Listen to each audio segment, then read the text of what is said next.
बरोबर आहे. छत्तीसगड असो, गुजरात असो, प्रत्येक जागी मी हा मुद्दा तिथे मांडतोय. त्याच्यात काही बदल करणं गरजेचं आहे. ते आम्ही आमच्या समाज स्तरावर जेव्हा बसू तेव्हा त्याची मांडणी करून त्याच्या समोरचं कशी दिशा असेल ती ठरवू. भाऊ, खरं पाहिलं तर या ठिकाणी महाराष्ट्रात भगवा आतंकवाद म्हणून मालेगाव बॉम्बस्फोटाची चर्चा विरोधकांनी केली होती. आज त्या प्रकरणातील जे आरोपी होते त्यांची निर्दोष मुक्तता करण्यात आली. कसं पाहता एकूणच? पूर्ण सविस्तर बातमी बघितलेली नाही, पण मला आता थोडंसं माहिती झालंय की त्यांना निर्दोष मुक्तता दिलेली आहे. मला एकदा पूर्ण बातमी बघावं लागेल, त्यानंतर त्याच्यावर भाष्य. धनंजय मुंडेंच्या नावाची पुन्हा एकदा मंत्रिपदासाठी चर्चा होते. एकूणच काय वाटतं तुम्हाला आणि याकडे कसं पाहता? धनंजय मुंडे साहेब हे आमच्या पक्षाचे ज्येष्ठ नेते आहेत. पहिल्यांदा जेव्हा निवडून आलो होतो तेव्हा त्यांनी पहिलं अधिवेशन जेव्हा नागपूरला झालं तेव्हा आम्ही सर्व पहिल्यांदा निवडून आलेल्या आमदारांना त्यांनी मार्गदर्शन करून एक कार्यशाळासारखं आम्हाला त्यांनी मार्गदर्शन केलेलं आहे. म्हणून ज्येष्ठ नेते आहेत, आमच्या मनात त्यांचा आदर आहे आणि पक्षश्रेष्ठी जर त्यांच्याबद्दल विचार करत असेल तर आम्ही स्वागत. खरं पाहिलं तर आता जर प्रॉपरचा विचार केला तर या ठिकाणी मुंडे जे दिवंगत गोपीनाथराव मुंडे असतील, पंकजा मुंडे असतील, त्यांचे खंदे समर्थक म्हणून राजाभाऊ मुंडे, बाबरी मुंडेंकडे पाहिलं जात होतं. मात्र ते आता आपल्या गटात सामील होत आहेत. मोठी ताकद आपल्या सोबत येते. काय वाटते? लोकसभेची निवडणूक झाली आणि विधानसभेची झाली तेव्हा राणे साहेब असतील, त्यांचा मुलगा असेल, भाजपमध्ये होता, नंतर शिवसेनेत. म्हणून माझं मत आहे, याला महत्व नाही किंवा स्थानिक राजकारण काय आहे, काय फायद्याचं आहे, त्याला महत्व आहे आणि महायुतीचंच काम करायचं आहे. म्हणून मला नाही वाटत नाही. मात्र अजित पवार गटाची ताकद वाढणार आहे का? आता गट आणि गट नाही आहे, महायुती म्हणून काम करतोय तिथे. आपल्याला सर्वांना अधिकार आहे आपल्या पक्षाला वाढवण्याचा. धनंजय मुंडेंच्या मंत्रिपदासाठी तुमच्याच पक्षातील आमदार विरोध करतो. मला काही असं माहिती घेतो आपण. Okay, thank you.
की स्वर्गीय वसंतराव नाईक साहेबांचं इंद्रनील नाईक भाऊ तू मागे बढो.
मुख्यमंत्री पद भूषवलं ही आपल्यासाठी सगळ्यात महत्वाची आणि जमेची गोष्ट आहे.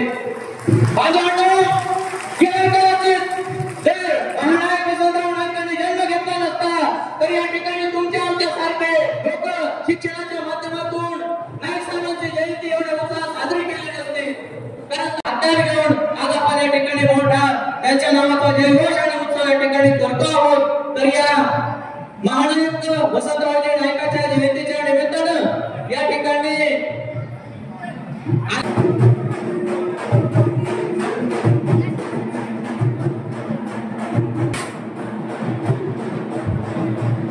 उपस्थित मान्यवरांच्या पवित्र स्थानाने या ठिकाणी महामानव वसंतराव नाईक साहेब राष्ट्रसंत सेवालाल महाराज आणि परमपूज्य रामराव बापू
महाराष्ट्र राज्याचे राज्यमंत्री किंवा आमची प्रेरणा माननीय आमदार इंद्रनील नाईक साहेब या मंत्री महोदयांचं यथोचित सन्मान करण्यासाठी मी प्रेरणा राठोड आणि सभागृहात जाऊन लोकप्रतिनिधीची मुख्य भूमिका आणि ती भूमिका योग्य पद्धतीनं पार पाडणारे आपले सर्वांचे आदरणीय विलास राठोड मनोहर पवार या मान्यवर या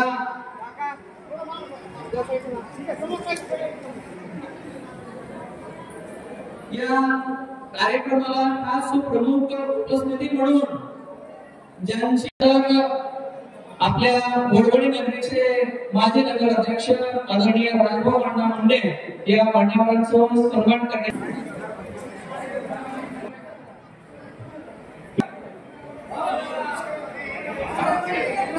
यानंतर रामसाहेबांचा सत्कार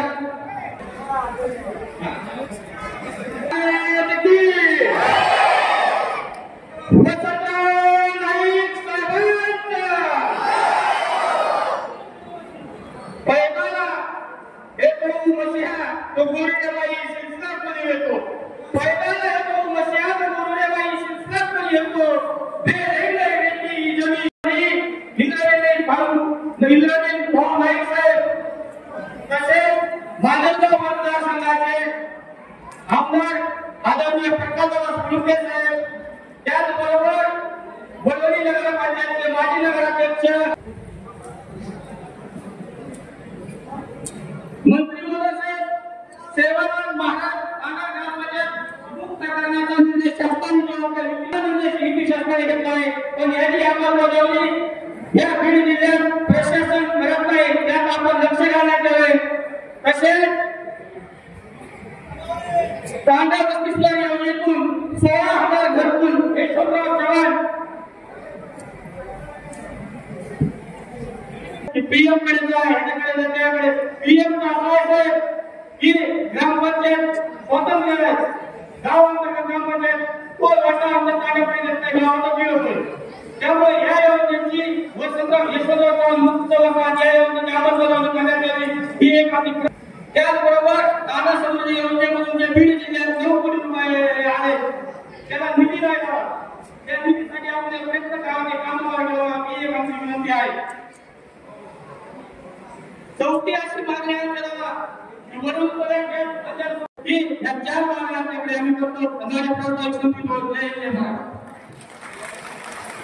आपल्या भागातील पहिला एमबीबीएस आपल्या समाजातील मुलगा ज्यांनी आपल्या समाजाची मान त्या ठिकाणी उचलली त्याला मी विनंती करतो की त्यांनी अवघ्या 2 मिनिटात त्या ठिकाणी मार्गदर्शन करावं कारण की वेळेच्या अभावी आपण ज्या मान्यवरांना या ठिकाणी बोलावलंय जे आमदार साहेब असतील मंत्री महोदय असतील यांना संबंध महाराष्ट्रात मतदारसंघात काम करण्याच्या वेळेचं भान ठेवून छान या ठिकाणी स्थितीचा निर्धार नीतिवंत कीर्तिवंत न्यायवंत पुण्यवंत क्षत्रिय मराठा कुलवंत राजवंत जानता राजा छत्रपती शिवाजी महाराज शिका संघटित व्हा संघर्ष करा सांगणारे डॉक्टर यांच्या जयंतीनिमित्त आज आपण इथे जमलो आहोत या जयंतीसाठी प्रमुख एक नव्हे तर महाराष्ट्राच्या मागे 2 मुख्यमंत्रीच्या घराने काही चांगलं काम समाजात करत आहेत असे सर्व मान्यवर आपल्या व्यासपीठावर आज उपस्थित आहेत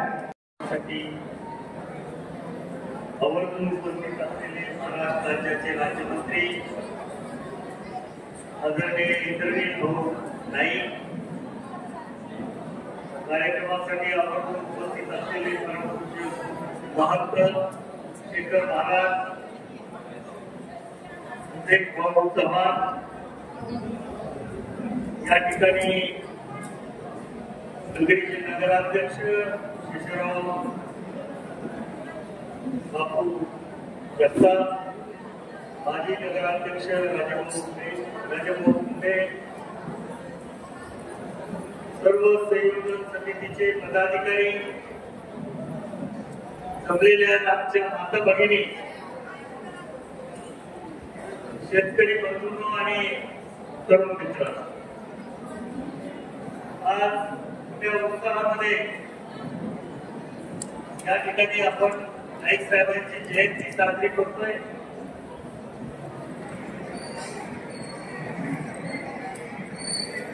इथल्या तरुणांनी अतिशय उत्साहाने आणि प्रेमाने आमच्या सर्वांचं स्वागत केलं. त्याबद्दल सर्वांना मनापासून मी धन्यवाद देतो. स्वर्गीय नाईक साहेबांनी या ठिकाणी पार पाडलं. परंतु या निमित्तानं मला सांगायचंय की जयंतीच्या निमित्तानं त्यांच्या काळामध्ये घेतलेले शासनाचे निर्णय किंवा शासनाच्या योजना या काय होत्या हे तरुणांनी अभ्यासपूर्ण या ठिकाणी मांडण्याची गरज आहे. आज आपण महाराष्ट्रामध्ये की 3 स्तराची पंचायत राज, नंतर आमदार, नंतर मंत्री, महाराष्ट्राचे मुख्यमंत्री व्यवस्था ही बसवराव नाईक साहेबांनी महाराष्ट्रामध्ये रोजगार हमीचा कायदा नाईक साहेबांनी महाराष्ट्रात आणला. अतिशय मागेल तेव्हा काम देण्याची हमी ग्रामीण भागामध्ये मोठ्या प्रमाणामध्ये मजुरांना काम आजही केंद्राने जी MREGS योजना आणलेली आहे त्याच्यात आणि ही महत्वाची योजना नाईक साहेबांनी आपल्याला दिली. धान्याच्या बाबतीत महाराष्ट्र स्वयंपूर्ण झाला पाहिजे यासाठी रात्रंदिवस कष्ट करणारा मुख्यमंत्री म्हणून आपण त्याला बोलवतो. त्या काळी बाहेर देशातून जय हिंद, जय महाराष्ट्र, जय सेवा.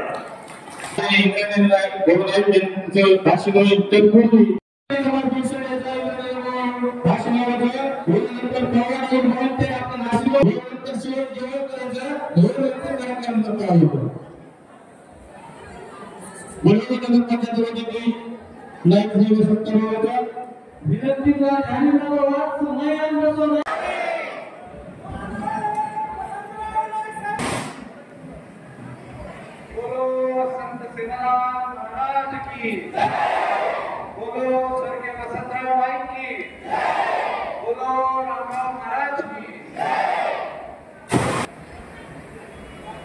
महाराष्ट्राचे आराध्य दैवत छत्रपती शिवाजी महाराज यांचा त्यांच्या चरणी मानाचा नमस्कार करतो. घटनेचे शिल्पकार डॉक्टर बाबासाहेब आंबेडकर यांना मानवंदना करतो.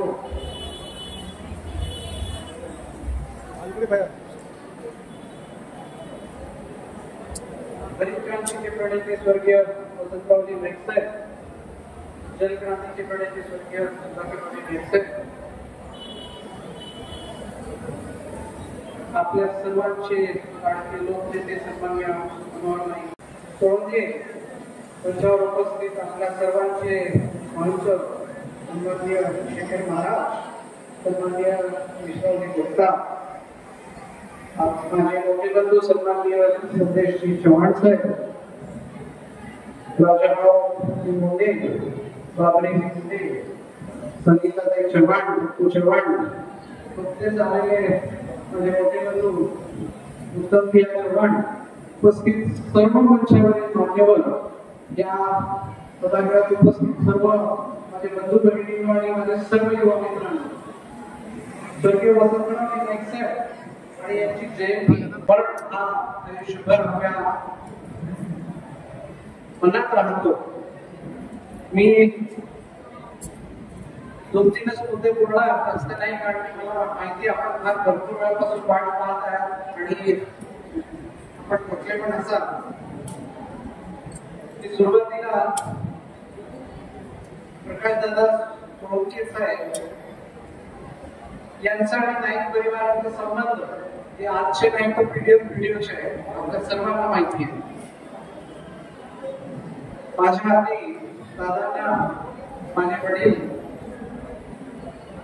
मनोहर नाईक साहेब यांच्यासोबत काम करण्याची संधी मिळालेली आहे. काम करण्याची संधी मिळाली. त्यानंतर महाराष्ट्राचं गठन झालं, महाराष्ट्रात आलो आणि महाराष्ट्रात त्यांना सतत 11.5 ते 11.5 वर्ष मुख्यमंत्री म्हणून काम करण्याची संधी ही दीर्घकाळ मिळणाऱ्या एकमेव नेते म्हणजे स्वर्गीय वसंतराव नाईक. त्यानंतर स्वर्गीय सुधाकर नाईक साहेब यांना 2 ते 2.5 वर्षाच्या दरम्यान एवढं कार्यकाळात ते मुख्यमंत्री म्हणून मिळालं. आपल्या महाराष्ट्रात एक घटना झाली, तिथे बॉम्बलाच झाले आणि नंतर त्यांना राजीनामा द्यावा लागला. आणि त्यानंतर माझे वडील कुणाल नाईक साहेब यांनी आणि आपल्या सर्वांना आता आश्चर्य होईल की माझ्या विधानसभेचे 19 मध्ये फॉर्म भरतो, त्या फॉर्म भरला त्या दिवशी आयुष्याचं पहिलं भाषण हा उभा राहून दिलं. त्याच्या आधी भाषण दिलं. म्हणून कधी कधी असं वाटतं संधी मिळते जबाबदारी सोबत आणि जबाबदारी कोण पार पाडू शकते हे बघून संधी मिळते. माझा असं मत आहे ना.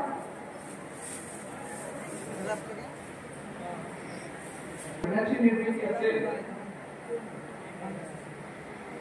जिल्हा परिषद पंचायत राज मला माहिती आहे की महाराष्ट्राने त्याचं गठन बाकी भरपूर काही माहिती सेवालाल महाराज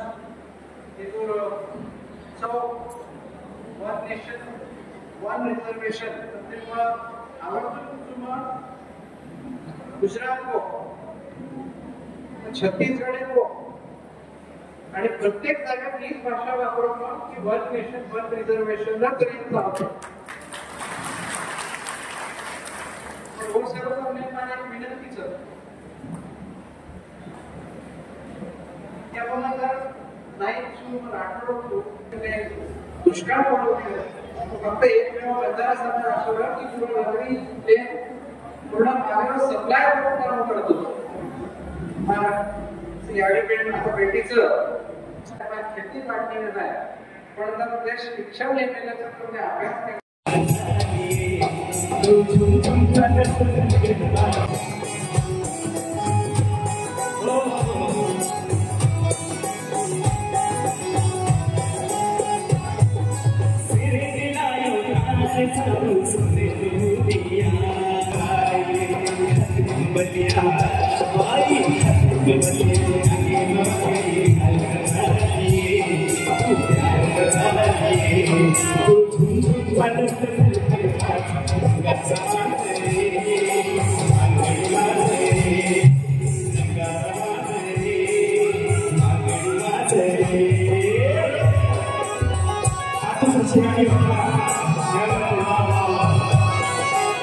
Oh